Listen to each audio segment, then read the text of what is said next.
Hey, real quick, Kinger. I was on the lawn tractor right before game one. Nothing to do. Bored. Needed something in my cup holder. Didn't have it. Went inside. Paced around the kitchen. I needed some type of snack for the TV tray. And it dawned on me. I made a huge mistake. I was trying to kill time before I hit the lawn tractor. I should have gone to Cub. You should have. Because they would have been able to take care of all my needs there. I'd have been able to get to the liquor store, buy myself something that fits nice in the cup holder for the lawn tractor. Everybody knows if you have a tractor, you have to have something in your cup holder. If not, that's a fine in the neighborhood. It is. Plus, they got snacks.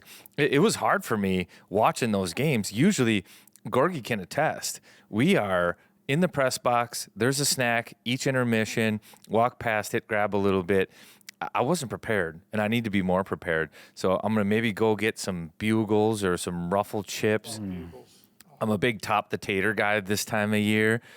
A nice little dip. Swing by the deli section, maybe get fancy, some prosciutto. But the kids, they like it's simple. It's just going to be probably like salami and cheese on the tray. It's going to be good, little pseudo charcuterie board, if you will. So I like going to Cub because I like to be happy, and when I go there, I am happy. So shop happy, shop Cub, Kinger. That was a great read. Mixing the Mediterranean diet with Bugles. I don't think that's ever happened in a live read.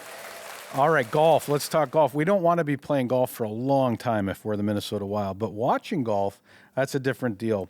We got the 3M Open at TPC July 23rd through July 26th. So right around the 4th of July, I want you to be thinking about making your plans for this. Gorgie tells me Scheffler's coming. He says it's confirmed. They told us not to talk a lot about players, but by the way, if that is happening, when you cite your sources. That's from Kevin Gorg. But that is amazing. So you need to go now. If you weren't going to go before, you need to go. Tickets are at 3mopen.com. If you got kids under 15, it's free. In the sun, post up on a par 3, all good. Bring the boys. Meet someone, whatever's going to happen. Go to the 3M Open, July 23rd through the 26th in Blaine. This is Wild on 7th, your favorite Wild podcast. Did you guys see this? This is unbelievable. What is that all about, Kinger? Get in here for the real thing. Like, let's get weird. Maybe I blacked out trying to figure out what was going on. Doubt, worry, fear, because that's what we're breaking the mold on here. Welcome to Wild on 7th, presented by Pilot Games. We're here until it's here. Welcome back. Wild on 7th, your favorite Wild podcast. I tell you what, we're brought to you by our friends at Pilot Games. Make sure when you're out having a good time, you grab one of their tablets, play their games. Al, what's the go-to game of choice? Because there's a Wild one. There's a Vikings one. Yeah, the E-Tabs. Yeah, so there's a local spot that we like to do lunch at. It's a new spot, actually. Shout out to Lakewood Tavern in Woodbury. It just popped up. No free ads. It's unbelievable. It's always full. We'll do just the normal tabs, but it's amazing how many regulars you get in there playing the E-Tabs. I see a guy in there seriously every time I'm in there for lunch playing at the exact same time on the E-Tabs. Unbelievable. It's incredible. It's fun. You should thank him. Buy him a beer. And switch over to E-Tabs. digital. Yeah. Because not only does he have a chance to win some money that day, his community's winning too. Because the money Big goes time. back We to the see that youth with our organizations, associations. the We do. associations. It's a great time. Yeah. Again, thanks to our friends at Pilot Games. Hey, we've got a lot of people joining us here today, John. Too. We do, and as always, Ryan Carter, our guests are sponsored by Duke Cannon. And if you want your hair to look like the Rooster Joe O'Donnell, if you want your beard to look like a Delta Force agent like Al Stalock, Yeah. and Looks also good. Kevin Gorg is also And if here. you like aftershave, like Kevin. I love a good, Head good into must. Target, DukeCannon.com, body washes, shampoos, make your hair a weapon, cologne like the kids. It's all there. Earn your clean with Duke Cannon. All right, we've got a full desk with us. Round two, Kevin Gorg, Alex Stalock, obviously Kinger. We've got Radio Joe, the only boots on the ground Exciting, in right? Denver. Yeah, there he is. And the boots have been working. He's had to move a lot while in Denver. Especially to get to that mess hall. Yeah. They say there's a lot of transplants in Denver. He's Zombies, been too. transplanted different spot. Yeah. Radio Joe, how are you doing? How are you doing, buddy? You might want to unmute yourself. Yeah. Wait, start over. What do you Unmute. got to say? You were muted. You were muted. Was? Oh, you're good At now. my end? No, you're good now. You're good now. It's just a little mic, All right. too, that comes on that computer. Well, hey, it wasn't the best start for the Minnesota Wild. Not the best start for me. Boots on the ground, I guess, in Denver.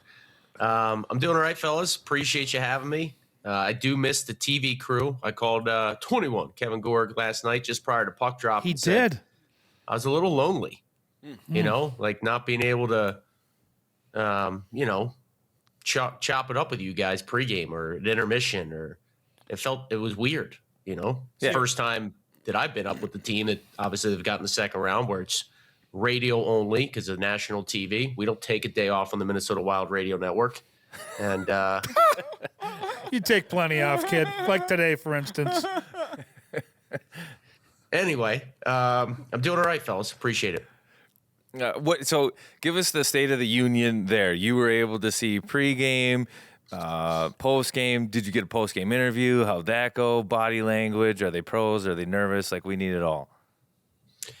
I sat in for John Hines and Jared Bednar, their postgame availability, the two head coaches. A little bit lighter with Bednar, obviously, like kind of I don't want to say laughing, but a little more jovial, right? The game was, from a coaching staff perspective, probably miserable. Coaches would rather a 1-0 clinic than 9-6, no matter which side of the fence you're on there. Obviously, the Avs are happy to get the win. So a little different tone. John Hines was pretty, I don't want to say short, but like obviously disappointed in the way they played defensively, but there's some positives for Minnesota to take from the game nonetheless. And then the only interaction I really had post-game with any of the players is I was sitting on the on the couch in the lounge area, or like the lobby at the team hotel, and Marcus Foligno got off the bus and he comes in and he asked me if I still had a voice left because of all the goals that were scored. So to me, that was like, all right, like at least one of the leaders of the group knows it's just one game. He wasn't, ready to kick the dog. He had the presence of mind to just, kind of drop a little one-liner and ask me, what I thought of that one, basically. So I think overall this team's in a good spot. They're a hungry group. John Hines has talked about it. They're a veteran group. They play for each other, all the things that he talked about after the Dallas series. None of that changes in one game. They didn't get to the game they needed to get to at really any point, in my opinion, from a defensive perspective. Some of the things they talked about doing in this series, albeit a quick turnaround, they didn't have a lot of practice time to work on things specifically for the Avs, but the things that the coaches talked about, the players talked about, they just flat out didn't do. Defensive coverage on the line rushes, coming back into D-zone coverage, wasn't their best night. But on the other end, they scored 6 goals. The LA Kings scored 5 goals in 4 games against the Avalanche in the sweep that Colorado had. So I think there are some positives there. The one thing I am concerned about after just one game is Wally. How Al will obviously be able to speak to this. It's like, all right, Kinger, give me the look. This enough this morning. No, I got to. Well, All over look, the radio already. I'm not saying he's not. That's what happens when you have two. You really don't have one. I'm far Keep more. going, radio. Keep going, radio. Let's hear it. Yeah. Listen, I'm not saying he's not going to bounce back at all. But I wake up today going, man, just 1 or 2 saves in that hockey game, maybe it's a different outcome, and he finished with, he was under siege. Okay. He finished with 34 saves. But I guess the biggest thing for me is just like, he seemed to be off his angle a couple of times. They clearly targeted the far post when they had that opportunity. They scored a couple of goals that were like carbon copies. And so I just wonder how a young goaltender bounces back. We saw him in his NHL debut give up 7, and I think his next start he pitched a shutout. And now there was a lot of time in between there, going back to the AHL. So I'm not concerned. I'm curious. I want to see how he responds in game 2. Well, it's interesting. The Wild, they elect not to practice again today too, but I'm going to go back, echo your sentiments. I felt lonely yesterday a little bit. It was getting ready for game time. FOMO for sure. I was sitting on the lawn tractor, which is usually like a peaceful spot. You get the headset on, nobody can bug you. like the most interruption you're gonna have is like a wave, which you can't even really do with a zero turn. So you're just in your own. You're double fisting. You got your own thing going. Yeah. And I was just going in circles, like trying to kill time. Like the lawn was caused. I felt I needed to be somewhere, So that sucked. But Kinger, you were on the grill. How'd the brats turn out? I did a really good job, actually. Nice. I did look up. Tweet out pictures of the grill and the whole process. Number one kind of a star of thing the these game. days. Was it an Akawashi brat? I almost did that. I swear to God, Sirens. I looked up on Google how to grill brats because I've been so long since this is the time of year where you might have a bird's nest in your. What was right under grill. that? How to boil it. Sure. You grill it grill was a brat like you play center. He thought low and slow. low and slow, 300 to 350. You can put them in a beer bath and onions and butter, but I got the gluten thing. But I did pretty well. It just felt good to be in shorts, grill Kaprizov. I was out there. I had the tongs going. Yes. And then we had this absolute goat rope of a game. I don't even know what happened, but I thought it was fun. I know the national broadcast people did not, but it was. Ace. It was. Hey, don't get me going on a. Yeah, we're gonna put a quarter in you. I want to start us off since this is a clubhouse gang. So a lot of people, you guys probably heard this coming down here today, like, a lot to unpack from last night, right? This crazy game, 15 goals, 14 goal scorers, whatever. I don't know if there's anything to unpack. Like, isn't this a game where you just throw away the video like it's a bad round in golf where it doesn't affect the handicap? Like, it was so bonkers that I actually got a text late at night. Somebody just texted me, not wild, weird.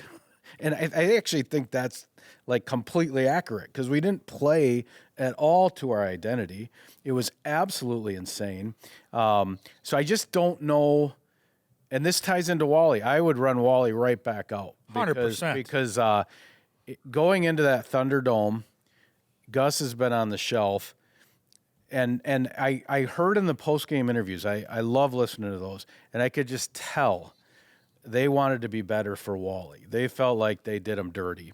And he seemed fine in his interview. So I don't know what to make of the game. Is that a throw the tape away? I mean, I know they're scoring on the dot and, the rush plays and the details, but it was so bad. I don't know if you can learn from it on either side. I don't think you throw it away. What I think probably happened in the game is they fell behind 1-0, then a quick, like a second time on a forecheck goal, then a power play goal or a 3-0. That's the moment. You could probably watch video until it's like 3-0 and learn something. Then it was, now we're chasing. Yep. So you can't watch video after that and think like you're going to learn something. They had to do what they needed to chase that game. They actually had a lead, and it worked. Crazy. I think that's probably the positive that comes from that is they had a lead. And the other part that like I would take away from this game is Colorado all of a sudden isn't that scary. They had a 3-goal lead and a 2-goal lead, and at no point in time did they have interest in protecting a lead. Like, even it was like, what did the Wild bring it to? 7-6 at one point. 5-4. Yeah, 7. It was They were up 5-4 5-4. Wild. Then it was 7-5 Colorado. Then it was 7-5. Hartman hit the 7-6. cross. 7. Hartman hit the crossbar at one point. Yep. with, It's 7, yeah. When it was And then a minute later, that one was lined just on the outside of the crease. You just missed. Yeah. But Colorado's still like trying to score. Like they're pulling up, they're hitting the next wave. It's like third period, 2-goal lead, and all they care about is putting the puck in the back of the net. Like for me, that's what you take away from that game. You'd be like, the mentality of this club is entirely different than Minnesota. And we didn't have the series primer, like the setup for this one, but the teams are built different. High-end talent. The bottom 6 for Minnesota is heavy and physical. The bottom 6 of Colorado, skilled, quick, fast. And they want to play like support role to McKinnon, and they were able to get 9 up. But if you can get it to a tight checking game, I think it favors the Wild. I really do. 100%. But before we get more on that, I do want to, while Joe's here, I want to hear you guys talk about the Wally thing. Yeah, like while we're unpacking here, and this is just my thought on the goaltending side, and going through it, just being able to be a part of one, playoff series personally. But when you get the playoff season as a player, you get to clear the slate. You know, his stats, they are what they are through the regular season, right? Maybe you didn't have a great regular season. Everybody gets the stat book when playoffs come out. Everybody has zeros. It's a fresh start, right? And for a goaltender, there's only one thing that truly matters in playoffs, and it's making the last save and coming away with the win. I mean, you look at that game and you lose 9-6. You give up however many goals on how many shots. Could you have one or two back? Yeah, both goalies could. One guy, you know, Wedgewood's been incredible all year. I think he had 5 losses. But, you know, that being said, I think for Ballstead, it's just understanding that was a loss. Whether it was 9-6 or that's a double overtime loss, 1-0. I mean, that's almost worse than losing a 9-6 game. You fight all the way there. And then it goes in, and it reminds me of college hockey in a way. You battle all the way, and all that matters at the end of the day is win-loss. You're not worried about the save percentage numbers. Who cares? You lost the game. It's all that matters. It doesn't matter what your save percentage was, how the goals went in. I know you talked about a few of them were carbon copies of the goals, the low glove thing. That stuff just happens, right? And but I think for Wally, to be honest, and I think the way he carries himself, just the vibe you get off him is that we lost that game. I don't think it's if you're the coach, 9 goals on his back and be like, holy cow. If you're the coach, do you go back with Wally? When do you say something to him, and what do you say? I don't think. What do you say to him? Nothing to say. I don't think you really say anything to him. Freddie's going to talk with him, you know, and they'll look at tape for sure. They always do, you know. Yeah. And they might look at some of those goals and, hey, did you feel something there? You know what I mean? Do you feel like they're actually targeting there? I think that surprised me a little bit because, like, when Yurov was yanked, Hines spent some time with him the following morning saying, you know, like, you played well, this and that. And Hines didn't tell us exactly what he said. But I would think for the goaltender, the coach would go up to him and be like, hey, you just played 6 quality games in a row against Dallas. This game went sideways early.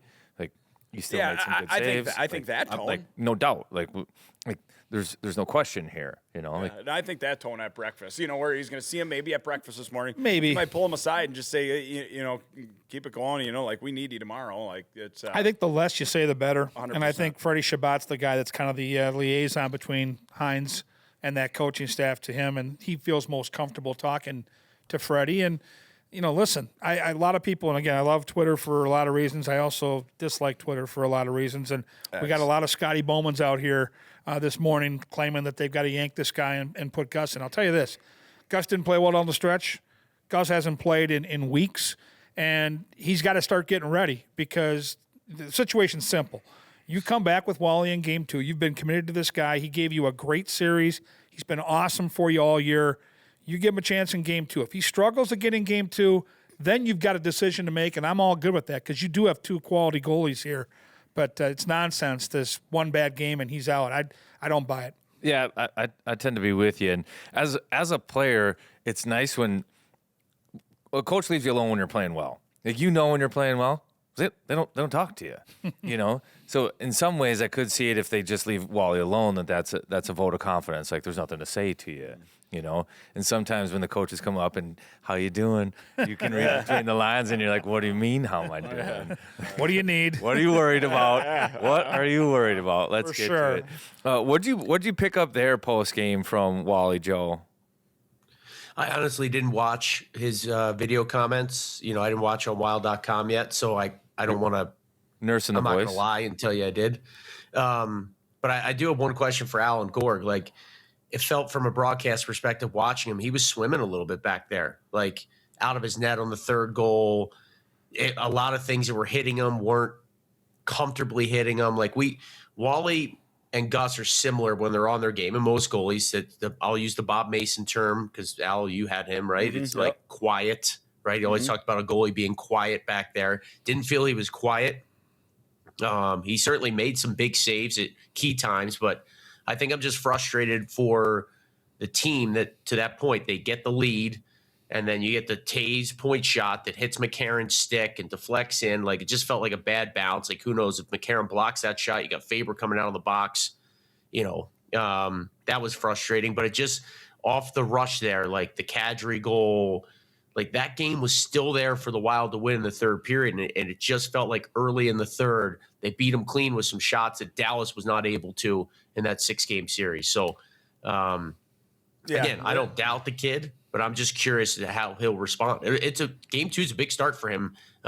Still very young in his career, but he's got to bounce back. Yeah, in that spot you talk about, and you're talking about the low glove spot, right? And it's a theme. You think back to, I don't know if it was game 3 or 4 in Minnesota in the Dallas series. Robertson had a 2-on-1 and put it in the same spot. It's just over the pad under the glove. And is it something that they look at? Yeah, and you go back into playoff series when your goalie coaches are building tape of other goalies. You got a reel of 100 goals that went in, and guys are taking a look at that.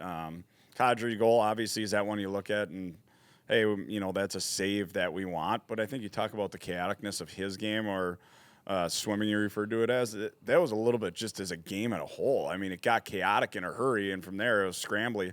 I do think they play a little bit different, Colorado, than Dallas, right? I think that's a big factor. So it's fast. So he had to read plays that he didn't have to read against. Hey, Dallas is in the zone. You can They're get in the set zone. and square. Yeah, he looked a little, yes. to Joe's point, Yes. he looked a little bit off his angle. And I watched a couple times, and Al, I always use the pipe, right, is that spot. This happened to Ottinger multiple times in the first series where he wasn't finding that pipe. He was over pursuing to his left. So for him, that'd be, again, that'd be his glove side. And I think the different style of the way Dallas attacks compared to Colorado, maybe it takes him a game to get back to where he needs to be. And I think by game 2 tomorrow night, I think he'll be ready to roll. Yeah, it's they play with so mumuch speed, and I feel like Dallas has zone time. They get in, they get established. It's more almost like a power play setup when they're 5-on-5, right? And it's point A to point B. It's a shuffle. Everything's in control. And you talk about Bob Mason saying quiet. That looks like a quiet crease. You get to get set every time. And now when you have the McKinnons, the Natchez, Makar, when they enter the zone, there's so much east-west. And they're so fast. They're so fast that your feet are going a million miles an hour. They throw it against the grain, and all of a sudden now it's changing sides.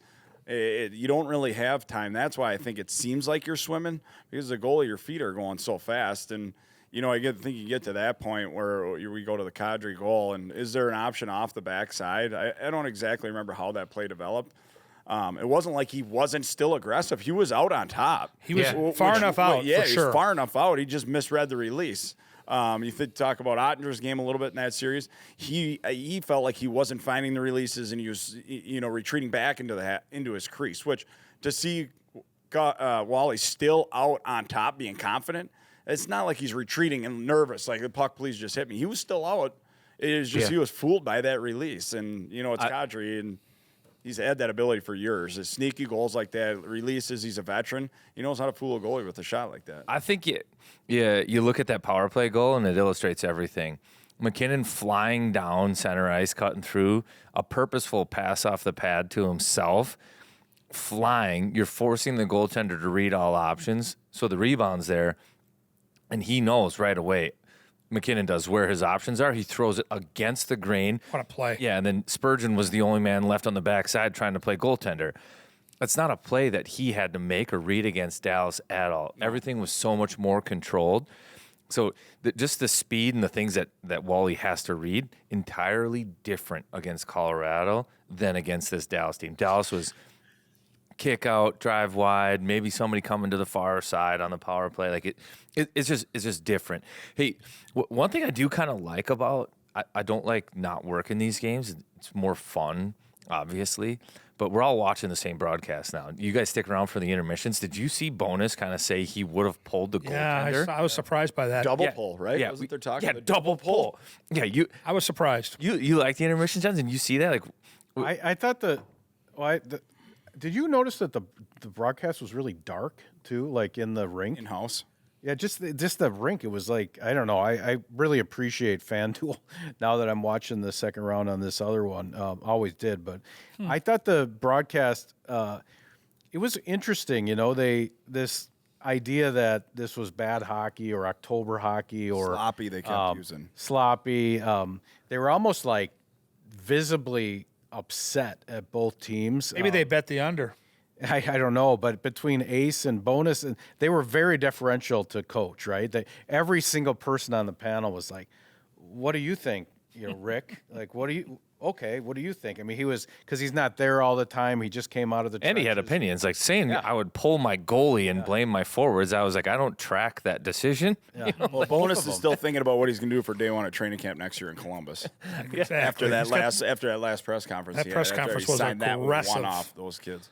But it was funny how I did think how they said, when they asked Ace, that's Anson Carter, when they asked him what he thought of that period, and he said sloppy, and then it went right to the highlight of Quinn Hughes, one of the best goals by a defenseman all year. On the back end. He breaks an ankle one way, comes back the other, sifts one through traffic, and they're talking about it sloppy. It's like, At that's what about point- as pure as you can get. I'm like, wait, sloppy to that? I was like, At what point do you appreciate the skill on both sides of these teams? Like, that's what frustrated me, and that's why he's insufferable. It's like, you're here to promote the game, bud. Like, your job is simple. You're here to entertain and promote the damn game, and you're going to go out there and rip these two teams? Are you kidding me? Like, there's skill all over the ice. You know, we're trying to bring the average sports fan to this game because hockey isn't the NFL. It isn't even in the NBA in terms of numbers of people that watch. We have this great platform. You've got this biz guy who's our Charles Barkley, and you're going to turn people off by saying this is sloppy September. product. Like, seriously, man. And- what are we doing here? And he didn't even seem like he was having fun. Biz Well, last night. So I two don't things. know. I liked how you said, he's ace. I didn't know that was his obviously nickname. everybody knows yeah, that. it I didn't know. Oh, yeah, he does talk in the third Everybody person all the time. knows that. Hey, Joe, it's Ace here. They all know he's ace. Right? I mean, I didn't think you needed Uncle. to say that because everyone knows that nickname. It's like the great one. It's like ace. Yeah, right? Oh, yeah, The for other sure. thing on that play, Fred it was McGriff, even the crime dog. Stalock. It was even worse. He said, Some of the best baseball nicknames. Crime dog. There's baseball. I never thought I'd get a crime dog reference the here. big hurt. Fred McGriff. He said, get him on his backhand. He said, if you get Quinn on his backhand, he can't do anything. That's all you got to do is get him to his backhand. Then they ran the Ask highlight. Hartman. Ask Hartman. They ran the highlight pack right after he said it, and no one in the booth said anything. Like, Of course oh, not. there's a backhand. Yeah. It was amazing. Yeah, I don't know. I also, don't you just always feel as a Minnesotan that the national people just, at minimum, they want it 60% the other way? They're never rooting for us. There's just always this layer of like, You think Colorado fans feel the same? Like, you think there's just an element to national broadcast where local fan bases feel that? I think so. I think they're used to hearing their hometown radio team or their hometown TV team pump up the tires of their club. And I think when you get a national broadcast, you're putting them in a completely different spot. They can be a whole different tone, a whole different objectivity. I don't know. I don't buy too much into that. But I turn this on, obviously, because I'm a Wild fan and I want them to do well. But taking that back and just watching hockey on a nightly basis, these guys are here to promote our game. And watching that hockey, I don't think I'm biased. I thought that was tremendous, tremendous hockey. It was entertaining. It was fun. It was exactly how you sell your product. And then I got these donkeys in the studio telling me that this isn't any good. I'm like, all right, Well, So you're wrong. I guess I'll turn you on don't know what- pickleball okay, now. yeah, All right, you know what fine. hockey is. I got to Sounds defend good. the analysts for a little bit because they're not the ones that press play on the packs. Like, to all the producers out there listening right now, sometimes they do throw you a hand grenade. Fair. Not Yeah. saying that happened. But the truck or the producer could have been like, I'm going to get Ace here. Yes. You know what Yes. I mean? Because if he's hitting that button, He If knows. he's hitting that button saying, he's calling down to the truck and he hits the button, he says, Ace here, I want to see that forehand by Hughes. They come back and maybe the producer guy in the truck says, I'm going to get Ace here. And he comes back with that backhand play after he says he doesn't use his backhand. You think he calls down to the truck and says, Ace here? Wait. When I hit the button, the talkback button, when I'm trying to talk to Ricky Palermo, I wouldn't say, Al here. Big Al here. Medium Budsy here.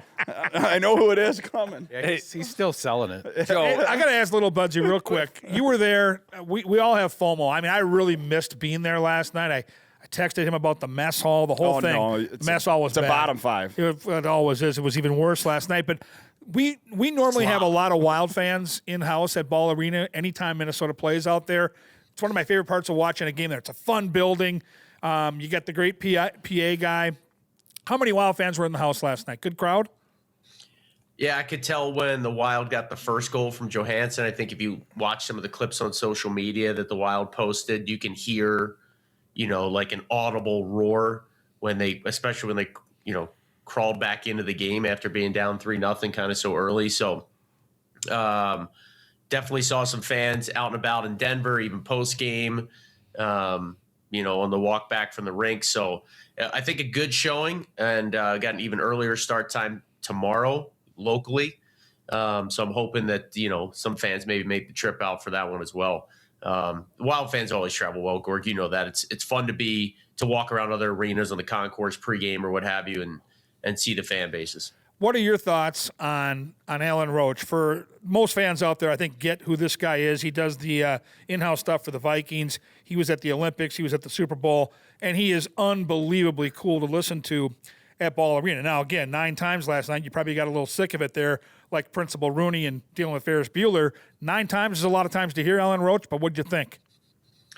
I would probably give a limb to have that voice, He is there's some guys when you just listen to him, yes, you're just like, that guy, he belongs in media, That's right? Like if he was selling cars or working in janitorial services, it just wouldn't do it justice. Okay, like that guy's voice, he should be talking to people for a living. Is it real? Is it real?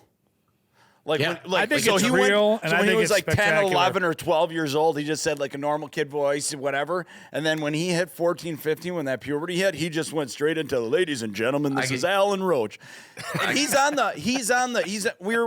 went to Denver, or we just went to Colorado for a skiing trip. We're in the, he's the voice at the airport. He's in the train. Yeah, Like, he's the guy at the airport. Yeah. Hello, everybody. Alan Roach here.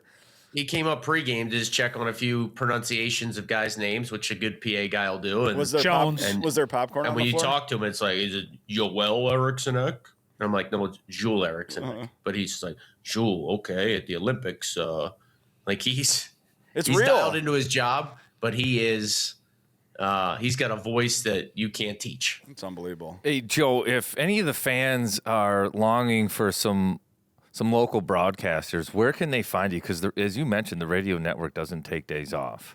Like if they want a good intermission, where can they tune in to find TR or Radio Joe on the mic? So you can mute TV, as we like to say it, #mute TV. And I've been told the way to do this, if you want to listen, obviously KFAN, Minnesota Wild Radio Network, you go to kfan.com/listen, the iHeartRadio app. If you have the NHL.com app on your phone, you can click the listen link there and choose your broadcast. So those are probably the easiest ways. If you got a smart speaker, obviously that works too, 100.3 FM in the Twin Cities. But you can pause your television, and then when you hear the whistle on radio, right? So you pause your TV at whatever point, and then you know that there's an icing call. You hear the whistle on radio, boom, hit play on your TV. Then they should be synced up. That's what folks that do that, sync it up, have told me that's the easiest way to do it. So pause your TV at a certain point, wait for that spot on the radio broadcast, boom, hit play again on your TV. You're synced up, and you get the less than national feel. You get the more local feel, myself and Tom Reed. So thanks for bringing that up. Craziest part about that is it only works from the second round of the playoffs through the end of the playoffs. It doesn't work Any other time. It doesn't work any other time. Now, what if you get the wrong whistle? It's really weird. What if you get the wrong whistle, and then you're like, super weird. 30 seconds off. Yeah, it seems like a lot of work, but I'll do it. Hey, Joe, there was a lot of goal calls last night. It sounds like you might need some vocal maintenance. So anything else on that cheat sheet we got to get to before we cut you loose? You can hit those 1,000 thread count sheets there sitting behind your left shoulder. He's going back to bed for sure. There's phone calls to be had. I just obviously with no Erikssonek and Brodin, it was tough sledding, right? And I'm not going to sugarcoat it. It felt like an uphill battle from the start. I love the way the team competed. I love the way they didn't go away. The resiliency there is something that you hope any team that you root for, you work for, brings to the table. You just got to get a split, dude. And I know it's such a cliche, but that's always the objective of the road team. There are 4,000 days between games 2 and 3, which only benefit the Minnesota Wild. Like, if there's ever a chance to get back 2 of your star injured players, it's more time for them to rest and recover. So when that schedule came out and I saw that, game 3 is until Saturday, that is a huge benefit for the Wild. Rest, practice, and get their game in order. So if they can find a way to win game 2, we absolutely have a series on our hands, and I think the time between games 2 and 3 are going to be massive for Minnesota. So that's my 30,000-foot view of uphill battle without 14 and 25 in the lineup. If you can get one of them back at some point in the series, it's a huge boost. The Wild know they have to play better defensively. They know the keys to the series. Volstad in the regular season against the Avs was spectacular. His numbers bear that out. So I think, you guys bring up a great point. Like, it was so stylistically different. And you think, oh, that matters for the skaters, right? Like, here's how we have to defend differently. Here's what Colorado does in the D zone that's different than Dallas. But it didn't dawn on me that it's way different for the goaltender. Way different. So hopefully now, after a little dress rehearsal, Wally's back on his game. I think the Wild will be more buttoned up defensively. They prove they can score against this Colorado team. I think that's a huge part of this Game 1 loss. And let's just see what they have in store for Game 2. I can tell you this. This felt more like a therapy session for me. I feel better now than I did jumping on. And I'm ready for Game 2 now, maybe more so than I was for Game 1. So thank you guys for picking me up a little bit. The sun, I'm a big sun come out in the morning guy. Or did Get it that not come vitamin out? D, Joe. Get that vitamin D. Yeah. So I appreciate you guys as always. I will be better for Game 2. Hopefully the Wild are better for Game 2. And I look forward to talking to you after Game 2 on Wednesday. And hopefully the series is 1-1. Don't be afraid to follow Radio Joe on the social networks, too. He likes to go live intermissions. Dude, I stepped my Morning game skate up. minute every afternoon. Morning skate minute now. Yeah. Like, he's all over the place. So, yeah, we got you, Joe. Hustler. At All right. Wild Joe Radio on Twitter. Doing some live stuff at intermissions when I remember. That's always an issue for me. We'll need to look at the mess hall. It's probably has to screen all the phone will. calls he's got coming in. Well, he does have a few calls now and then, but we want a live video feed from the impromptu Hold on, guys. mess Hold hall. on, sorry. Yeah. Hello? Yeah. Okay. That just All goes right thanks. on the counter. Gotta go. All right. All right. Hey, Enjoy Bud, your later. walk over to the other hotel so you can get your free breakfast. Budsy, good luck. Good luck if you get a round in this afternoon too. Round of what? Golf. Golden tee. He likes to golf Golden on. He tee. likes to Yeah. golf on the road. He's a so- golden tee guy. Golden tee guy. I'm taking money. I'm taking money from the PR staff on this trip. Okay, Go it get done. him. Roll him straight. Later. I Love you will guys say, long time. yeah, later. I will say I should take full responsibility for the Game 1 loss, too. And Joel shares it. I think we went into the game focusing on what we didn't have. And that's such a Minnesota mentality. And as soon as that went post, I was like, that was wrong. I shouldn't have done that. Should have focused on what you do have. They found a way to get 6. And yeah, it's harder without Brodin and without Eriksson Ek, but they put 6 up on the team's best defensive, or the league's best defensive team without those guys. Yeah. So I think that they're going to be fine. I think that the focal point has to be just that, like that you're going to be okay without those guys. But yeah, so I take responsibility for that. We got to change that mentality a little bit. You still have Kaprizov, you still have Boldy. There's a way to beat this team. If this series goes long, guys, it favors Minnesota for a couple of reasons. Number one, the pressure obviously ratchets up on Colorado, and they're 5-0 right now in the playoffs, and I don't think they've really been tested yet.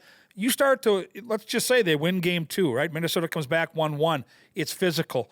I don't think they want any part of that physical play. Watching the hits we did have last night and the impact that they made, especially with the bottom 6, you want this series to go long. Keep hitting, by the way. Yeah. Hit. Get after them. Pummel the powder. Pummel the powder. The like that. Avalanche, pummel the powder. Looking back, because they showed it a couple of times, the hit on Makar, it was like, what hurt him? What got hurt? Like, what hurt? He actually went flying. Didn't look like he hit the ice that hard, but then they showed the shot of him kind of, Wailing up, yeah. nursing like a hip pointer or something like icy hat that. on. But Keep hitting him. He's a great player. Legally, I'm not saying go out there like the Dallas Stars and cross-check in the head. I'm saying go down there in the forecheck, dump it to his side, and send those big fellas you got, like a Trenyan or a Foligno, and make him pay every time. It's like a quarterback in football. If you keep hitting the guy, he's going to get the happy feet, and you have to get him uncomfortable. He looked way too comfortable last night. yeah, he did. There was He a did. point even with 13 seconds left in the game. He had the puck and he was going to just flick it out. You're down 9-6 or whatever it is at the time. And I was like, you have an opportunity. Hit him. Even now, it doesn't matter if there's 13 seconds left in this game. Correct. Seems over. It's Take a chunk. Finish. And there was a clip. I think it was Paul Maurice from one of the Cup finals. It was NHL Network or something. And That's a great one. yeah, he was just yelling like no one has hit anybody in a 7-game series. They're not going to want to be hit. And he was just all right. over his forwards. And I mean, the reason they won two straight cups and we're in 3 finals. And I don't remember if you know the exact quote, but No, it was along something to the the lines effect of, of like, forget no the one is puck. You're getting- all focused on the puck. Screw the puck. Just hit somebody. He's right. 7-game series, they'll wear down. They won't go back and get it. You'll beat them. But, yeah, I think he called the group out a little bit. What caught your attention from the game, though, Kinger? Well, we didn't out-hit them. I mean, they out-hit us 26-24. That's a problem. We didn't really do that, so that's a problem. I went into the series thinking we needed to be their Dallas. What I mean by that is like heavy, hard, mean. We got these bottom six guys, Foligno, Missellock, get to Makar, get to the skill guys, get McKinnon more angry than he is on an everyday basis. He does just seem like He's not very happy. he runs hot. But I didn't. My question is, Kenya, they're very fast, right? And so I think what you saw last night was after we were chasing it a little bit, I don't know that guys really wanted to take a shot, and all of a sudden they're on the wrong side or whatever. It was such a scramble. The whole game was in a blender, right? So what I wanted to ask you is, what is the winning recipe for the Wild here? Because I would have said heavy, get to Makar, bully them. I think scrums favor us. I think face washes, anger, meanness, a bunch of people in Colorado, not only mad about the Nuggets, but mad about the Wild, like hate us. That's how we win. But I don't know if that's true after watching the game because it was a track meet yesterday. Is a winning scenario for us like 2-1 victories, 3-2, good structure, and Easier said than done, but absolutely. and beat the hell out of them? How important is 7th Street Savages? Physicality here. Well, pummel the powder. Because I feel like it's huge, but I don't know how easy it is to get these guys. Well, I think the Blankenberg goal kind of will illustrate the conundrum that they're in. Wild win that forecheck. Foligno comes from behind the net, goes for a stuff. Goalie makes the save, and their D are gone. Mm-hmm. So you're like, Marcus leaves that shift being like, I did everything right. Yet Colorado's like, yeah, you're going to forecheck like that? Watch this. I'm gone. And Blankenberg's up the ice, a quick stretch pass. He gets hit on the far side, and the puck's in the back of the net. And everybody's like, what just happened? Like, Marcus was executing a great forecheck, turns it over, offensive chance stuff, just like they want, identity-based, and then they were gone. So I don't think Colorado's going to get their elbows up. They're not going to Jamie Benn when you hit them. They're going to be like trying to pinch a wet sunflower seed. It's just gone. And then they beat you. So they make you respect their speed and their ability to move the puck and move. So I think you still can be physical, but I do think at times you saw Minnesota be like for the first time, sputter a little bit on their way into the forecheck because it's not Tyler Myers, it's not Bischel, it's not Lindell. It's guys that are going to be like, come hit me. I'm going to draw you a little closer, then I'm going to be gone. So I think it's frightening a little bit in that regard. You just have to be a little bit more controlled. Instead of putting a guy into row 10, you might have to just be cool with like trying to get an elbow in the ribs and put him in row 2. Everybody on their team's fast, too. Like, how many times did a guy score? I kept thinking it was Nietzsche or whatever, and there'd be like O'Connor. I'm like, who the hell? O'Connor can who are fly. they're is and they're all fast. Yeah, somebody they're just all fast. somebody just I think it was O'Connor just wide right around Hughes. Like Hughes can pivot, great boots, and he just got beat. And then they'll be like, this guy's filling in for Makar while he's hurt, and he's just zipping down the ice. I'm like, what the hell? So the other thing, goalie stuff. Filling in. Okay? All right, back to the I'm goalies. not a goalie insight. It's not about Wally. I literally listened to every single post game, and to me, it felt like the team wants Wally to stay in the net. That's what I was reading through the lines. But so their goalie. I watched the game yesterday, and I felt their goalie played so much worse than Wally. Wally's his conference afterwards, he said the puck had eyes tonight, and sometimes it does. It was true. I mean, a couple, whatever, but a lot of bounces and double tips and, crazy. It seems like with their goalie, he's so aggressive, skate right at him. He comes out, just skate around it and throw it in the net. I mean, how many times did you see that, right, where guys were kind of – and I know he had a great season, but So did the Wild net. I know, but it feels like there was that. You look at the Tarasenko goal, you look at the Foligno goal. It's kind of like if you can be patient, it feels like you can just kind of throw it behind him. I mean, he was swimming too. To be fair, those were 2 lone breaks. They did execute on both of those. Yeah. But it's hard to be like, hey, that goalie should make that stop, those little breaks. But yeah, I mean, I do think the puck had icing, and sometimes it just goes that way. And we talk about, we're going to bring up this cadre goal, or people are, and the redirects. And the thing I love, and I'll say it again, is that he was out and he was aggressive. And I mean, the puck goes in on a tip goal. There's this much room, and it finds a way to go in. Yeah. It's just over the pad and under the glove, and I mean, it's hard to make that save just as a goalie. You're not going to have double coverage and have your glove in front of your pad to make that save. You got to move it a little bit. It just so happened to find an area, and sometimes it just goes that way. Everything's going good, and you play the same exact game. He didn't change anything. He's still aggressive. The puck just found spots that beat him, and I like that. He said that after the game, his answer. You know, it wasn't one of those things like, oh, I got to go take a look at what happened. You know, he right away all game thought he seemed fine. That's what I mean. Fine. Yeah, his emotions. It's exactly what you want to see. I feel confident that the Wild can score 3 or 4 every night. I do. I feel confident every single night that Minnesota can get to 3 or 4. The challenge in this series for the Wild is going to be they've got to figure out a way to still be who they are, but the pinching on the offensive side, there has to be more support. The way they play through the neutral zone, there's got to be more back check and back pressure. I didn't like the lack of that last night. And then when Colorado gets going on the attack, they've got to be able to move efficiently. And Brodin's a huge loss. And, you know, Middleton's a big, strong guy, and I know he struggled last night. There's a way to beat a team like this. You got to keep him to the outside. And for me, Wallsted's going to be okay. I don't worry about him one bit. But you also have to help him a little bit. And you've got to keep those skill players, those speedy merchants, Makar especially, to the outside. And you can't get beat on the faceoff like that. I'm sorry, that can't happen. And we all love Kirill. Kirill is a stud. Kirill's going to make plays. That was just a misread. That's a mistake. You wash it clean. You move on to game 2, and the Wild they'll be a much better team in game 2. When it comes to Wally, I think the law of averages evens out over time. Like the Dallas series, and I'm not saying this is why the Wild won it, but from the broadcast booth with replay, there was a handful of times where there were nice tips out in front, and he didn't move. He just played good goaltending, and it hit him, you know, like in the right spot. That wasn't the case last night. Like the McCarron one, right? Yeah. Just didn't go his way. They didn't hit him. They hit the corners, and I think that's what he's talking about. Like I did what I couldn't see it.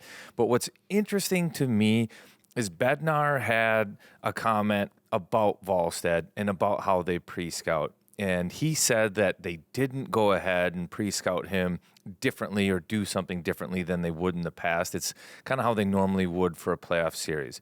But what he said is that they do find tendencies and movements, and you come up with patterns, and you say, if a guy does this and you find yourself in this spot likely might be there. And he's like, the hard part is executing that. You know, there are sticks in the way, there are bodies in the way. So I do think that they maybe came in with a plan to get Wally moving, and then to maybe go against the grain. It felt like a lot of the goals were against the grain. And now I have a question for you, Al. When a goalie's looking, and Gorgie too, a goalie's looking through a screen, is there a tendency to where the puck is on a certain half of the ice to which side of the screen he's looking through? Because they shot far side on some of these through screen, and they went in. So, like, if he's looking short side, then got one across. goal, he did look to his left, right? I know the goal you're talking Makar about. blocker side. Yeah, But- he looked to his left, and he left that far side open. And that's what it is, right? Like, I'm curious if they're like, hey, shoot opposite side of head, like in this spot, far side. He likes this way. Like, would you ever, if the puck's, let's say, on his no, look glove far side, no, and then take it? No, you're always left side. You always stay short side as long as you can, and you stay short side. It was just a great screen and a great job, and I don't know who it was in front, but I think that maybe in the broadcast said he felt like he was out of the net and had a hard push, but you have layers, and you hope you can get help from your defenders too, and you're taking away short side. They got a screen in front. He's taking away a portion of the net as well, their player. And you're hoping maybe in the lane there's a defender there that can take that far side away a little bit, but it's just like power play situation. So he's short side. Now, if that release comes and he goes short side, you're already there. It hits you. So 90% of the time, any shooter, their head up, they say, wow, I got net on that side. I'm going to hit that side. So as long as you have eyes on the release, and you'll see goaltenders and goalies do it in practice, just from the point, just on that head tracking, they'll start one side, they'll catch the release on one side of the screen, and then they go over and make the save on the other. And so for your asking that play, the Makar goal, he's on the short side, and Wally stayed on the short side as long as he could see the release. On the release, you explode over. But with his shot and his release, he's one of those guys that's so hard to get to. And it was one of those days, you're not. I mean, he did go elbow. He went elbow. Yeah, and Went elbow. But that is it. You'd never look on the inside, give up the short side. Now that shooter sees that, now you're kind of guessing. I think that's the other thing when you think about the way Colorado plays is that they're so fast that they're like water bugs, where Dallas was like, you knew that somebody was trying to come. It was more predictable. Wild could box out. They could let Wally see it. We'll go back to that. What game was that? I texted you. It was down in Dallas, so it must have been Game 5. It was like one of the first saves in the game. It was this play from the other side of the ice. I think it was on the power. He caught it with the glove. Wally it was Robertson. Yeah, he was looking blocker side, and he fought through the screen. He caught it clean, picked it up, and I think I texted you. I'm like, he is dialed tonight. You can tell on that save. You could just tell. That was a similar play. It was just the opposite side. But part of the reason, and that was on a power play, but part of the reason I think Dallas had good net front presence last night is because they are water bugs. Because it's not as easy for the defense and the centerman to sort out right away, like which guy I got, and then you have a guy like Makar, and this is now illustrates why it's so hard for everybody else to defend Quinn Hughes. You also have a guy at the point that's going to break an ankle, and you have to be ready to be able to let your check go to maybe have to go front Quinn Hughes or Cale Makar. So now your head's on a swivel. If you're the Wild defense, more so than it ever was in the Dallas series, they were able to establish net front presence because those guys are flying around. Somebody's there, and then, Middleton, Spurgeon, or whomever else, like, box this guy out. I got to get that guy. And then the choices have to be made, and that's how you create offense. It's sometimes more that stuff, too, than even just straight out, flat out skill. But I think I'll echo your sentiments. Colorado had way too much room the first 10 feet inside our blue line. Mm-hmm. Gap has to be better. Like Nate just being able to pull up, take a half an hour and find that weak side to Malinsky or whatever that was. Mm-hmm. That cannot. That's an adjustment they'll make. But that's also where it's like, just so everybody understands, that cannot happen. No. That is like a cardinal sin. It's a two-way street. And the D have got to be more aggressive and stay up. But the only way they can do that is if there's back pressure. If you don't have back pressure, you're gonna be more. They had back pressure. Then you have to stay up. That can't happen. And then they have to figure out that's where. So if anybody listening is actually trying to learn the hockey stuff, you have responsibilities. Your D takes rush, holds the guy that pulls up, or you have your forward come over and accept him, and the D takes their speed and goes back. Last night, Colorado speed had everybody just sitting all the way back, and then Nate just would pull up. Mm-hmm. Their net drive would take our centerman down. The D would go down, and then Nate just would have an hour. You know what I mean? And it can't be like that. Makar had 15 feet too. I mean, there was no gap, right? Like it was just 10 feet in front of you to the circle, and they got a lot of goals on that side just from that. That whole section of the ice was open all night, in that, above the dot. So a Hines question, okay?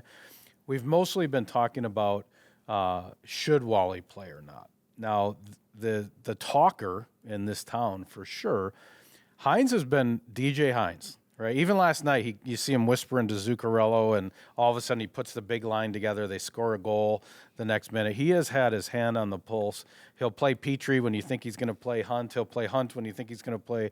And I love that about Hines. I do. So who does he start game 2? Because the other theory is, well, if they're pre-scouting this guy, if we're going to win the Stanley Cup, this is the mentality I feel like Billy and Hines have had that this fan base has never had.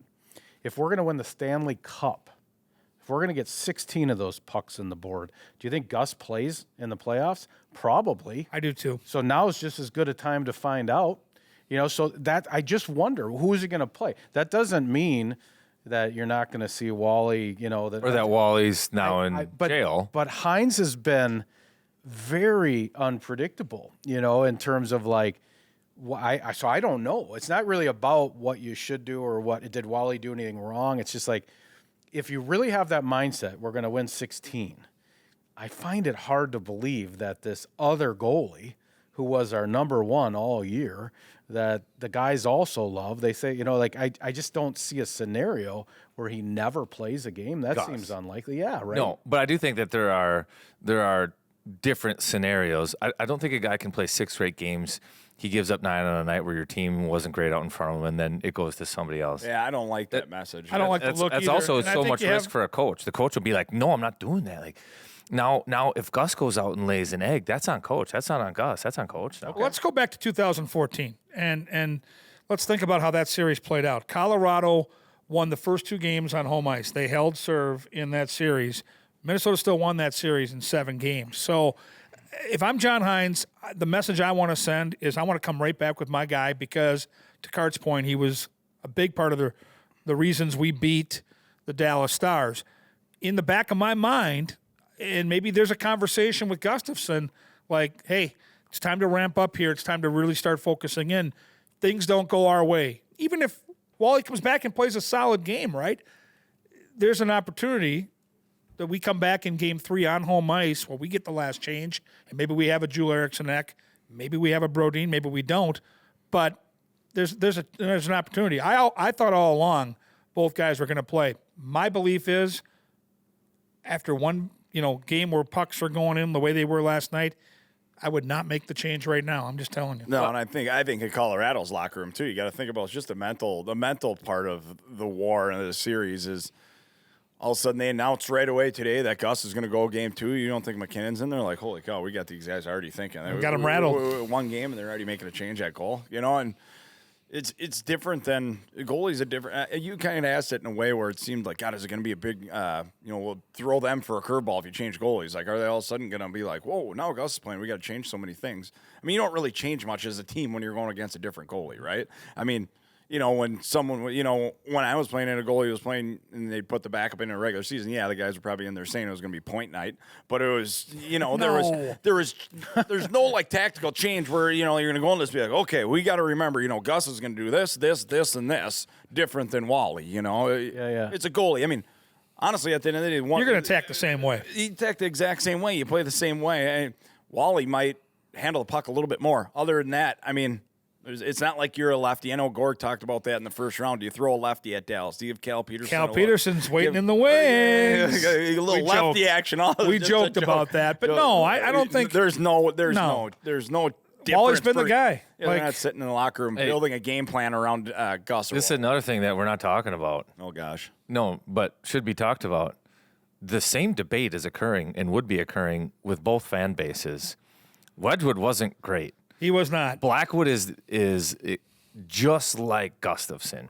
It was Blackwood's net to start the year. Actually, it should have been hurt. I think it should have been his net to start the year. Right. Wedgwood came out, was dynamite. Blackwood came back. They were both good, and then I think they started to go to Blackwood down the stretch, and he more or less lost the net to Wedgwood. It's very similar. Now, Wedgwood's taken the first round, won 4 games. So it is an identical situation in their cage where they gave up, Wild gave up 8 in their bad game. Colorado gave up 6. Mm-hmm. It is the same thing. And I haven't read the comments out of Colorado. Like, the one thing they have going for them is they won that game, so there's less noise about who's going to play goal. Right. But if there are any insecurities, it's on both sides right now because Wedgwood, to your point, Kinger, and everybody else, was not good. Didn't look good. Didn't look confident. Looked like he was swimming at times. Like Brent Burns, I think, after one, who's consummate pro, great dude. Like, I think he was kind of floored a little bit that the puck went in the net. Like, they had like a solo of him after one, and he's just like, huh. Wow. Yeah, I saw that look. It's like, ooh. Also, 2 goalies with Wood, just awesome. Driftwood? Right. Driftwood, Balsa Wood, Pinewood, Derby, like Softwood? Like, all of it. The 3 little pigs, the house is built of sticks, it gets blown down, wood. Just any wood stuff is fair game the whole series as far as I'm concerned. Which one of them sit on every night? Winter. Well, they do. I mean, you got to have one goalie sit under the pine. It's fair. So you all think Hines rolls Wally back? 100 P. Yep. I have no doubt. I think he's so unpredictable, man. But I do love that he's a tactician. I mean, we've learned that as we've kind of watched, his time here in Minnesota unfold, and I love the thought process. Like, this guy's always thinking of getting his team an edge. Just the little subtle moves. Cart, you mentioned it. There are different points in every game where he'll roll the dice and put those big three out together. You got Kaprizov and Boldy on the ice at the same time. It's such a weapon for Minnesota. He is such a thinker. He's so analytical. I love that about him, and he's unflappable. Like, you watch him on the bench, even when he's upset, he's controlled. He rarely gets to a point where it bubbles over, and I think the team really does feed off of that control, and I love him. It's so funny you say that. This was it the Dallas game or when was it? It was just recently at the Stalock household, and it was either Dallas or maybe it was Colorado. My boy was watching in his room, and he came running out, and he's talking to my wife, and he's like, "Hey, did you see Coach's face? He didn't even do anything. I know. When the other team scored, he didn't even make a face." It's so and I cool. think he's so used to me coaching his teams. You know, when it's one of these, and it's a different look on the face. You and I are like, cut from the same You know, cloth. it's like, he's like, "Did you see that? The coach, they showed him on camera. He didn't even do anything. He was great. just staring back on the ice." That's what I. Well, I Hines knows he's on camera. He does. I think he's as much a psychologist as a tactician. Yep. I think he knows how and when to deliver a message. I mean, I don't want to just pretend like give all away trade secrets. It's not like he tells me about them either. But go watch his post-game press conference and how deliberate he is about sending the right message, about being calm, about saying it like this. There are positives. There are this. Throw this away. He knows when to push the buttons, when not to push the buttons, what ones to push, what ones not to push. And I think he gets a lot of credit for X's and O's and execution and motivation. I think he's a better psychological coach than anybody would really give him credit for. If I was of the guys I played with and the guys that I've been around, Paul Maurice is hands down probably the best psychological coach that I've come across.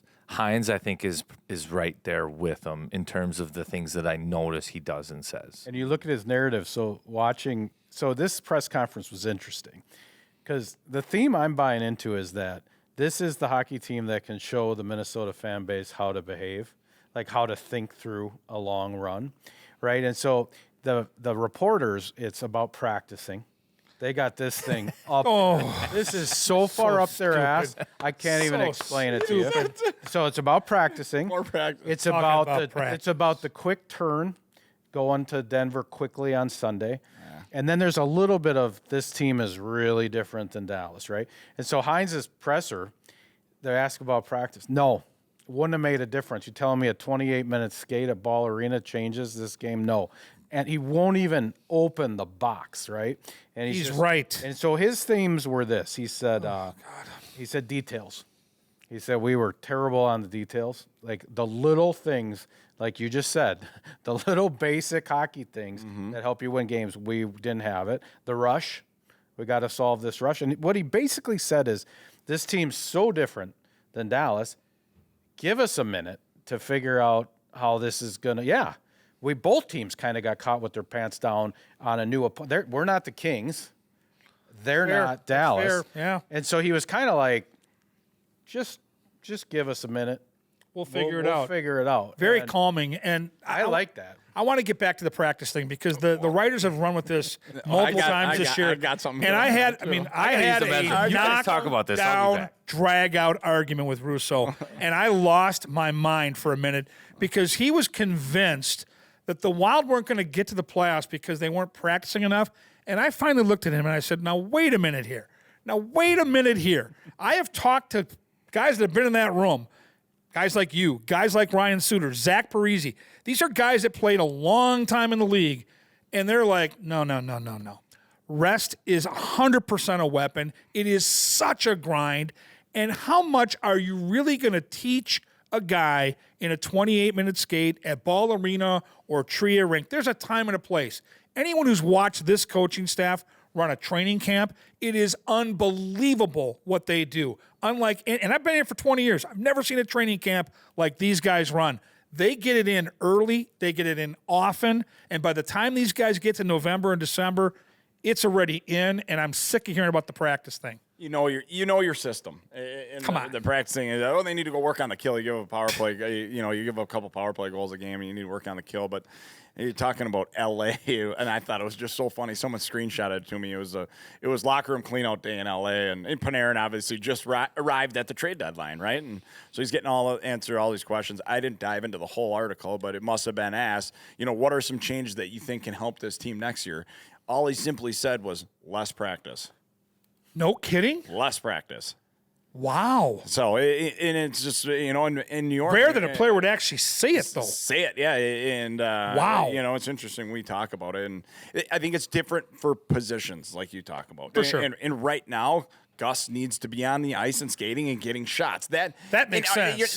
That's and we're not even calling that a practice. A practice is when more of a training camp when everybody's on the ice. They're going out and they're getting touches right now. Is basically all they're going out and getting. And Gus needs to see shots. There's guys, with injuries that are banged up, they need to get back and feel the puck. But other than that, they're not going out and they're not having 22 guys stand on the blue line and having King walk through the power play and tell Kirill, you need to be here. Zuki, you're going to go here. No, that happens that in the video happen. room. So two things. Thank you. First of all, it's not going away because if they didn't practice today, it's just going to be, for whatever. And by the way, Colorado is practicing, so everybody can perfect, panic about that, perfect. right? But- make it stop. They need to, though. But, Yeah, of course. but the thing It's a that Dazers. it seems like the reporters think is it's almost like NFL. Of course. Like we're going to bring in the Colorado scout team. Like we found a Cale Makar impersonator. For sure, that's easy to do. And he's going to be pushing on. Colorado already found him. It's Malinsky. But it's Well played. But anyway, I just thought that was interesting because he just does the Hines, man.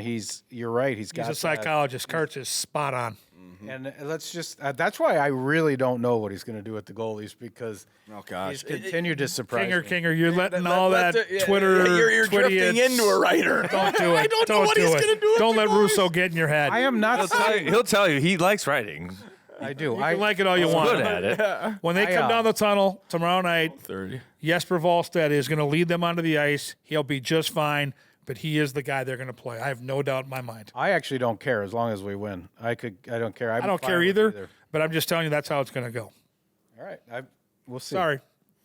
DJ Hines, 2 turntables. DJ. Boy, the X world opens up, and somehow there's a bad bounce, and the first shot ends up. That X world is going to just Let's talk about the do positives. it. Do it. Oh, we got positives. The Russian line was good again. The Russian line was good and effective. It's now become a thing. Well, Urov was good. Let's start there. You're talking about I was super excited about Urov. Coach Tarasenko. It's become a thing. Oh, God, When you guys. he scores whenever. Pay attention now. When he Tablet. scores, usually the camera will end up hitting him on the bench at some point. Oh, They'll God. talk about how great a goal scorer he is, and he's always coaching the line Fireside mates. chat. He's got, and by the way, doing a Forsberg in Colorado. Come on. That was pretty. That was Just poetic. that arm, and then when they cut to him, it's all of a sudden like they got like 4 leather chairs. He's doing a fireside chat with the iPad. They're in Camp David. Who sends out that thing on Twitter with him in the Russian military outfit? Every That time was he 10,000 scores. takes. Oh, it's so good. I'm sorry. That's funny. And the blowing kiss. Oh, when he's feeling like the goal scorer he is, it's better for The everyone. world is great. It's better. So that was one. Foligno making moves. By the way, a couple things on that. It looks like Nick and Marcus come into the zone at the same time, and then Nick almost goes beer league. He goes behind Moose. He's going to run interference. Seeing if there's, he's kind of he's kind a little of better with the blocking. puck. I'll go get that. He's kind of blocking, and if there is a rebound off the pad, he's going to put it in. But and then Moose makes a move and then knocks the net over, and only Foligno. That's a fashion. And then Quinn Hughes. I mean, the thing that's so interesting about Makar that I can't figure out. So I watch Quinn. I'm like, this guy's a different species. He's an alien. He's a wizard. He's a chess piece that can move everywhere. When you watch Cale, it's straight line more. But man, is he good too? Like He sets you up with the stick More of a handles. shooting It's a mentality, shot, right? right? And I think Quinn is more of, I'm going to make this brilliant pass, where I think I watch Makar. He is more straight line. He's able to get involved and get into a good shooting position, and he just Nasty shoots shot. the puck at a different level. The guy's unbelievable. Yeah, no, and also, how do we hate these guys? Because I don't hate 'em yet. the lack of animosity to me Yeah, I don't hate him. is such a bummer. They interview We'll end up They interview Cale after the game, and they're like, Quinn Hughes and you, and then he literally stops the reporter and goes, let's not forget about Brock Faber, too. He's a part of the conversation. I'm would like, say oh, my God. Two guys. Two guys. Yeah, Makar said that. I'm like, this is unbelievable. Will you please let us hate you for some reason? Like, Well, maybe that's why it was 9-6. Landeskog, Kadri. Those are the guys to keep Manson. an eye on when he Manson's out, plays. But those are the guys that I think are going to draw the ire of the Wild and this fan base, because Kadri has always been that guy. Landeskog, we saw the dust up with Faber. He could be a bit of a jackwagon, and then That's a pick and choose deal, though. you don't want to swing Landeskog knows who the Wild's dogs are. He immediately went to Faber. He's a He smart said, player. I'm going to go after Faber. 100%. Faber's going to be my guy this series. He knows Hughes is not going to get into it. He's going to skate away from it. He knows exactly what he's doing. Landeskog will answer the bell, too. He's not like a Jamie. Oh, he's a pro. Like, he's a pro. I mean, he's been wearing that C since he's, 19? Yeah, he's for a reason. Much tough respect. bastard. I think the Russian line was good. Tarasenko was good. I think another positive, Quinn Hughes, obviously, he had a great game. Hockey IQ. I think Bush started to talk about this, but Dallas runs the zone D. So a lot of times Quinn would get loose in the offensive zone, and then he'd just run into the next layer, and then the next layer. So he'd get loose at the blue line, go attack, and then by the goal line, he'd be like, I've got nothing. And then he'd spin back out, and they'd go again. We almost need a whiteboard in here so you could show the difference. You could go Tarasenko with us. Yeah, with us. You could do the thing with the thing. Well, but and we'd have this going. against Dallas, this one against Dallas, or against Colorado, they get to a man on man. So once he beats one, he can make a play now. Right. And he's much more effective. That's 100% why he was more noticeable last night than he was for large parts of the Dallas series. And he was good in the Dallas series. He just had to do it different. And if you go back and watch a lot of his shifts, he would get ozone pressure, curl away from somebody, beat his guy, and then not have an option. And Colorado last night, he had options. He'll continue to have options. The other national thing, did you hear this about splitting up Quinn and Brock? Oh, boy. They got into that as well. National or Yep, local? which is national, which is really interesting because it was horrible when they did it at the end of the season. It didn't work. The first thing you knew when they did it was like, okay, now we know they should stay Which together. I'll give them credit for doing that at the point of the season where they were. Try it, see if you like it. It didn't work. I would be very surprised if they went back to that. The only reason and I'm not selling any of these points. I'm just saying this is the Brody talk, out right? now. Yeah, so Quinn really can get pucks to the net against Colorado, it appears, right? And if you're kind of trying to figure out your pairs, there is something potentially interesting there. Like if you just said, without Brodin, if you just said Brock, you are a wet blanket on these guys. And your mission in life, just like at the U, when you were at Minnesota, you are a defenseman until you see your opportunities. But I just wonder, Hines has been very open to trying stuff. And it'll be interesting to see what changes he makes, or if he just holds steady. Yeah. We got this. It was a goofy game. Let's go. Hey, I do think that 7th Street Savages, well, they're built that way. You've got the big guys. You're physical. You like scrums. I think that is a pathway to the series, but the only way that works is if you can kill a penalty. And now that's become their problem. Like, Yep. Or 1 for 2. They're 1 for 2 now, but it was an issue in the first series. Right. It's already bled into the beginning of this series, and the Wild, I think, could play to their strength, which is their size and physicality, and say, if we have a good kill, that's fine. We'll take it over 7 games. Like, this is what is going to count. 100%. But the PK right now is almost taking their ability to dictate play And look who out you're of their own missing hands. from that PK. 2 of the most valuable commodities you have on a penalty kill. Jule Eriksson on that faceoff dot. Jonas Brodin first over the boards every single time on a PK. Those are I want Ryan problems. Hartman unleashed. Oh no. Like all parts of it. Like Really? You want the whole movie. like Rat, like Let's go. yeah. And I think that that's how you probably get Colorado unhinged. But I do think that you need a good PK to be Yeah. able to walk down to the bench at 38 and say, hey, Let's go. Let's go. be 38. Yes. You know? I think that's the recipe too. I do, but you think just they need your kill. to hate Now us you need as much now, as we hate Ryan. Now you need your kill. Be Ryan or be Hartsey. Yeah. Hartsey do Hey, Hartsey Hartsey, you're things. going. Okay, have a Ryan shift, all right? Time for a Ryan shift. Good hard shift out there, 38. I don't think he needs to be asked twice either, by the way. I love that guy. He gets in there. He's the best. He is He's the best. unafraid. The faces, two of the expressions when a call's made or something. Did you see him didn't walking into the happen. rink last night with that suit on? Hartman? Oh, it looked like a gangster. Looked so cool. Well, one, that's great. He still wears a suit. I yes, like that. I love when they bring the suit out. The guys wear the suit. It looks like hockey All to business. me still. Yeah. I do like the dudes. It's casual. You get to know who they are as people based on their style a little bit. I like A lot of that. them brought the suits out for game one. I liked It would be cool. Like we're pros now again. Like this about So, like, would you ever walked in with like a bee suit on? Like with the head, with the whole head. Just the whole bit. Like a, Like, I thought you meant like A, B, C. No, you're talking like B. the bee suit that he has, you know, and so people can see like his hobbies and what you know what he's like. Yeah, I don't who this nerd actually is. Walk in with the screen over the face. Oh no, that would be weird. Soot on my face from cooking down the sap. No, but I just think Hartman was neutered in the first round because the PK. Yeah.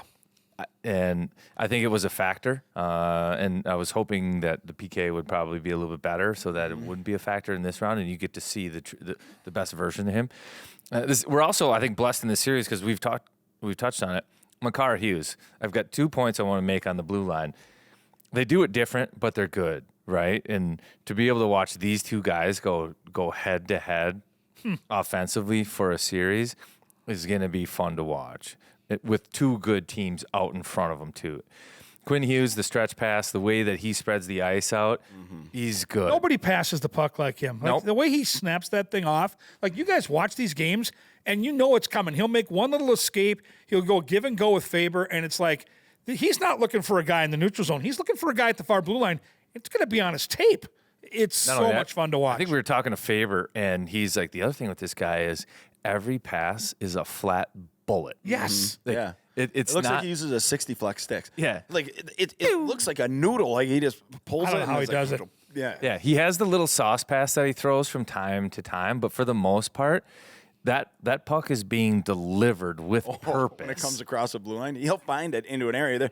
There you watch it on TV or if you're live. There's almost a stick kind of in the lane a little bit, but he knows that he can get it Yeah. there so quick. Yeah. From board to board. There are times you're like, I can't believe he wanted to even make that play. And you know, a coach normally be like, don't force that there, but he knows his like exact timing. Yeah. That I can get it there. I'm going to beat that stick, and now he's going to jump by. It's He's just so much fun to watch. It's I crazy. also think, he's having a hell of a good time playing with this group. Like, Yeah. he's starting to really develop chemistry with some of the top players in this team, and I think he's having a ball. I mean, you watch him, and he's a hard guy to read, right? He's the opposite of guys like Al and I. He's got a poker face. He's kind of out there doing his thing. Hines has talked about how he's kind of in a trance because he's studying every shift when he's on the bench to see what the other guys are doing. But I think he's having so much fun with this group on and off the ice, and that bodes well for, down the road, obviously. Yeah. Couple more bouquets. I think Zuccarello's going to be an important piece to be that hockey IQ like Quinn. I always notice Zuki's on the mic after we lose, right? Even if it's a weird game, he's like Almost like he wants it. it's like he writes his name on the board, and you could tell even in some of those defensive breakdowns, he's the guy that's going to go to the bench and be like, "Hey, you got to it's straight to that guy," And it's not going to take him long to process the difference between Dallas and Colorado. Foligno's veteran presence as well. I wanted to ask you about Boldy and Kaprizov, right? What were they doing to him? It's just one game, I get it, but both just had an assist. Not super visible. Kaprizov had a little bit of a tough night defensively, -2. But, who were they running against them? Who were they putting on the ice against those guys? Yeah, I'm not sure. Didn't pay that close attention to the matchups or anything else. What I think is that was a Kaprizov game, that it was opened up, and he maybe probably could have made more plays, and I can't think of any specifically where I was like he had plays to make. I just think that's the kind of game where he should and would have Opened it up. And yeah, 3 points. yeah. And Boldy left the game with just an apple too. Yeah. So that was a little different. I think it's Just one game. yeah. And I don't know. We'll watch closer, but it might just flat out be speed, and that's the issue. If that's the issue with that line at times when they don't have success. It's almost entirely speed related. And at times, then Hines will try to get those guys a pace car. Somebody like, I'm not saying it would be Trennion, but let's say you had a Trennion type of guy that played the middle of the ice. You'd say, like, Go. you're playing with them today. And all I want you to do is go, drag them up the ice, So pace, I think, can be an issue with those guys. Because Zuki, his whole game, he wants to slow it down. He plays at his pace. He can his decision making and his ability to pass are what makes him fast and the way he plays fast. Actually, he had a great shot, almost scored, but it was his understanding of just like how much time I have. He didn't even load the stick, just a quick little snap, almost beat the goaltender. But that's kind of his skill good set. shot. He does. He's like Kadri. He's got a really sneaky good shot, and he doesn't studies use the it a goalie. lot. He just doesn't. He's a pass first guy, so I think he catches goalies sometimes thinking about other things. So yeah, he's a weapon. The other D point I wanted to make is I think right now Faber is a modern day prime Brent Burns. So watch the way these two guys both shoot the puck. We talked to him on the podcast 3-4 weeks ago about him wanting to shoot the puck more. I was like, you almost remind me a little bit of like a Brent Burns where there's no puck you don't want to shoot now. And when he gets it high up in the zone in the corner, it's a quick snap, like decisions made. And he plays like him. I think he competes like him in the D zone too.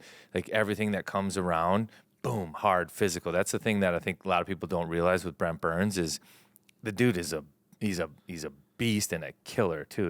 He's That not just a guy that can durability. shoot I a think there's puck. something to it. Now Burns is a bigger stature-wise player, but they're both so durable. They're so physical the way they play, and they've got that offensive side. Like Faber, to me, if you look at who he was when he played for Minnesota in college to who he is now, and you kind of track where this is going, I mean, what a find. Like this kid. Modern day Burns. So good. And it's exciting because Burns' prime was San Jose. Norris Trophy. Yeah. Like he's that good. He's top tier. This kid can be the same thing. I think he's a modern day Brent Burns. Present day Burns Minus vulnerable. Minus the backpacks and He's old. the whole bit. Well, who knows? Maybe he'll get there. The snakes. He needs more snakes. Snakes on a plane. I do feel like you can get at Burns in this series defensively, though. He was one of the few guys I noticed when it's in the blender and Hughes is skating around, and He's a big boy. it's You a get him hard moving around, game. yeah. It's a hard game for a bigger, older vet. We saw that with the Dallas back end. So I mean, there's some spots there that hopefully we can expose. Hey, I'm leaning into pummel the powder, Okay. impeach the President's Trophy curse. Maybe Oh, I something like that. that. You That's like good. that? That's creative. Carry out the curse, maybe? Should we go there? That'd be all right. I like pummel the powder. You got another Are good the one. people Snow that melts, put wild these don't. towels That together? should be the episode of this one. Snow melts, wild don't. That should Are be they the listening title though? of this The people that episode. do these like mess with Texas, those folks that are doing our creative towels for games 3 and 4, are they listening to the show? We know people. Yeah. Okay. Well, let's get this done. Who isn't listening to this show? I like Gorgie? pummel the That's- powder. I like that one. Pummel the powder. I'm on with that. Then I don't know how you show that on the towel, but it's good. It'll be white. Well, I think you have like snow. It'll be coming white. I down know the on. towel will be that color, so that's good. What else you got? You got another some. one you didn't say though that I like. All melt, no mercy. I got Ooh. turn the mountains black and blue, like Colorado. Blue, yeah. I like get the shovel, kind of like maybe someone's going in the trunk, but also the Avalanche. Careful. I like that John Denver's full of shit, man. Kind of like that Sure one. that fits in the towel, And but then okay. Rocky Mountain Low. But I think Pummel the Powder is probably the lead horse for the group. I like that one. Hey, but there should be one, there should be some type of towel that says not the fraud squad too, don't you think, Hinger? Yeah, so we do have an update on the fraud squad. So this is a weird thing with playoffs because I felt like we didn't even have a second to enjoy winning the first round. Like it all happened so fast. It was like we didn't even talk about season 1 of the Wild playoffs, and season 2 was already airing on Sunday night. So Murley from Chicklets and Game Notes calls us a fraud squad before the playoffs, right? And pretty Frontal. Yeah. pretty serious, right? Doubles down on it later. The Wild have been kind of waiting for their spot, Wild Marketing, to get them back. And there's been this trend you saw with Whitney, the billboard in Buffalo, because he was giving them some grief. So these guys in Wild Marketing went one deeper. They picked up some billboards in Sundsvall, Sweden, which is where Murley lives. He goes back and forth, and they got some ads running there now that are going to be talking about the fraud squad. They got some of the Swedes on the billboards. So that would be like you're in Starbuck, Minnesota, and they start popping ads up, dunking on you. So I got to give them credit for going all the way. I like to that. Close the loop. Because the fraud squad thing's interesting. I was going to make shirts for us this weekend to wear that said fraud squad, because I think you can embrace that as you keep going. But aren't the playoffs funny? Like after last night's game, I'm like, I don't know, I can't wear that tomorrow. It feels weird. It feels like, but if you beat Colorado, all of a sudden fraud squad starts to feel like misfits or some of these, Piranhas. like it's like you're taking the negative and making it your positive. So good on the Wild. Stay down, Mr. Murley, and we're not finishing this one either. All right, well, you guys got anything else? Anything else stand out to you? No, I think we got it. I mean, we covered I don't know. front to back. I mean, I Who do you just think's going to start in net? I guess. Is that how we got to go back? I think we're gonna. Is that how you do it? I think we're gonna be fine. I think that's the military way. Front Front no, to back. front to back. Gotta No, cover it. I think we're gonna be okay. Just stop with that. That's gross. And fly. No, I think the boys will come out and play a much more connected, tight, whatever you want to call it, defensive game. I don't expect another high-scoring, freewheeling game. I think it's going to be a 3-2 type of game, maybe 4-3 because of the weapons on both these teams. I expect Wally to be back in goal, and you know what? Minnesota comes back 1-1. This is going to be a great spot. Even if they don't, if it goes 2-0 Colorado, this is not done. Like I just think buying some time. Joe made a great point. The gap between games 2 and 3, you get one or two of those guys back. There's Enough time to practice. Okay, good. Thank God for practice. Thanks. 2 days. Between games 2 and 3, they'll be a bunch of walkthroughs. All right. It'll be, yeah. They're at the hotel walkthroughs. That's good. Yeah. I didn't look game time Saturday yet. What time is it? I hope it's a matinee. Is it a It's a 7? night game. It's a night game? Is it for 7 sure? o'clock, yeah. Are we really? We're getting put on that? Hey, there's going to be some watch parties, and Wild on 7th is going to be around for them, too. So if you're still listening to this episode and you want to be a piece of that or a part of that, hit us up in the comments. We'll let you know where we'll be at and what we'll be doing. But the hope is that there's going to be a watch party for Game 2 and then maybe even a pre-party for Game 3. So West 7th will be buzzing. yeah, that'll be a lot of fun. So follow along for some of that stuff. I think that's probably it. So It was a beefy show. I think we went 90 minutes. woo! That's good. Some It's good playoffs. beef. It's playoff season. Hey, I pummeled the powder. Let's commit to that. Good job on you, Carts. Let's order a Denver omelet and just throw it in the garbage. Don't eat it. Just order it. Throw it in the garbage Throw it in the garbage. Get a picture of that in the garbage. And I guess we're here. till it's here.